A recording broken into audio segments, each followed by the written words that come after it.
Hey there, and welcome to this Wednesday Word of Wisdom.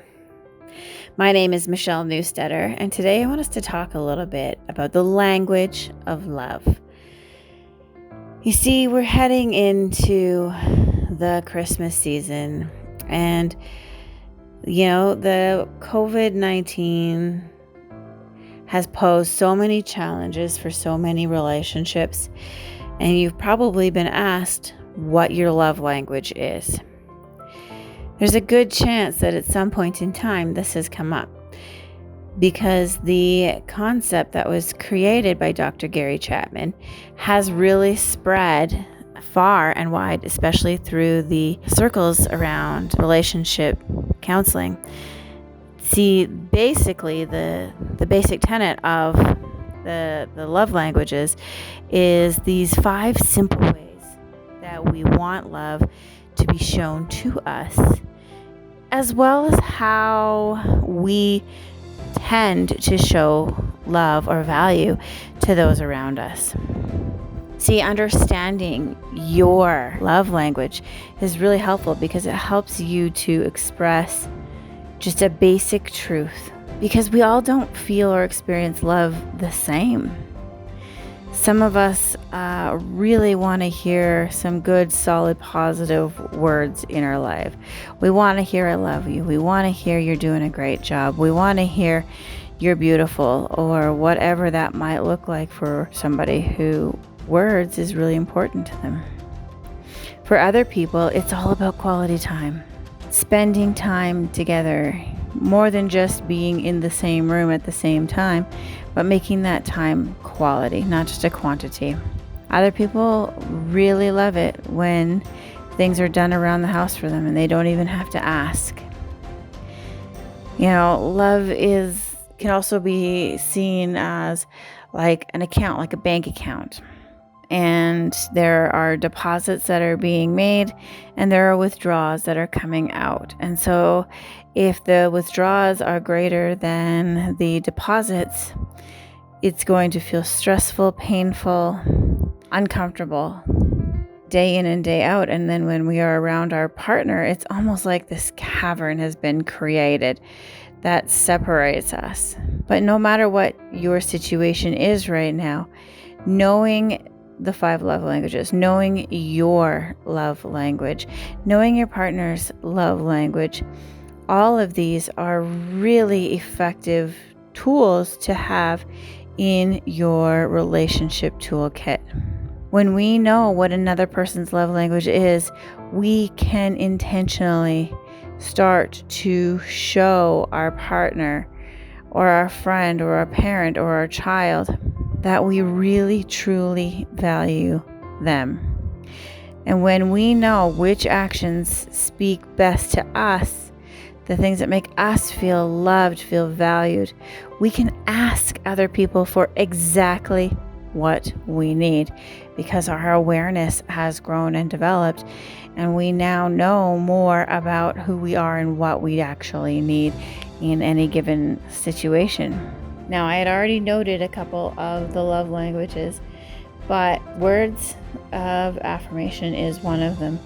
And so those of us who that is our primary language for value, then if that is the case and words is the thing for you, you're going to be really intent on verbal connection with your partner. You're going to want to be heard.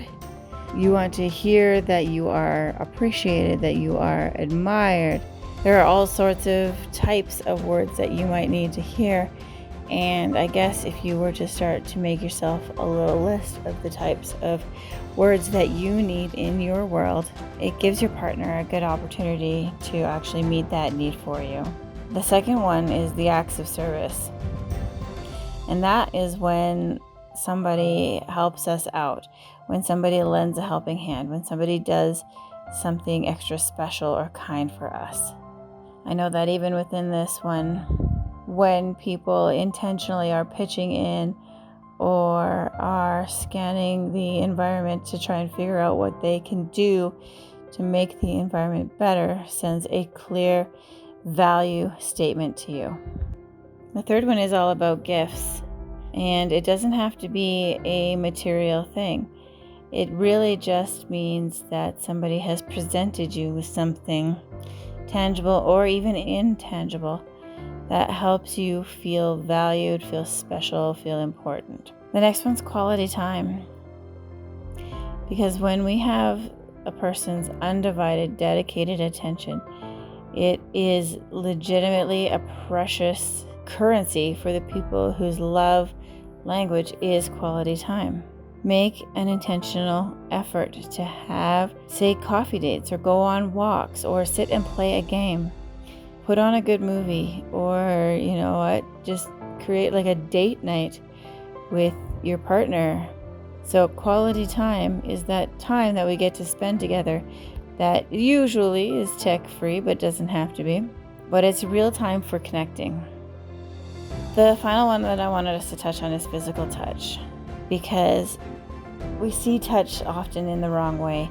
Sometimes it is just about a gentle, loving touch, or a handshake, or a fist bump when you've done something amazing, or a hug when you walk in the door.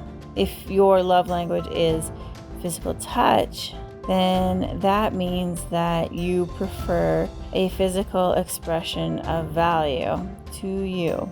And it can be seen as a compliment or a gift even. It doesn't always have to look the way we think it has to look. But by taking the time to learn each other's love language and then use them consistently, we really do start to strengthen our relationships, strengthen our bond together, draw us closer, mend bridges that have been broken. So thank you so much for joining today. I hope that this has added value to you, and you will know exactly what to do to improve and to take ownership and responsibility for having the relationship that you want to have. All right, you take care, and I'll be back with you next week. Bye for now. Have you ever wondered what it would take to rejuvenate your relationship, to reignite that spark, to reconnect with your partner? Well, this crash course is that for you. I have taken out all of the guesswork. I have put together a simple, step-by-step, easy-to-follow curriculum that will take your relationship to the next level, wherever you are at. Whether you're struggling or you think your relationship is pretty good, but it could just use a little boost. These crash courses are going to give you the tools that you need in order to rejuvenate, reignite, and reconnect. Let's learn how to live, love intentionally. Get your daily dose of motivation on the Motivational Moments with Michelle podcast. In Motivation with Michelle podcast, you'll get encouraging, uplifting, and life-changing wisdom that will transform your world at your fingertips, 24 hours a day. Get a fuller, deeper revelation of the tools you can implement to see incredible transformation in your life from Michelle Newstedter's powerful teachings. Tune in whenever you need to be edified, uplifted, or a dose of motivation, no matter where you are. Subscribe to Motivational Moments with Michelle podcast with Michelle Newstedter today on Apple Podcasts, Spotify, or SoundCloud.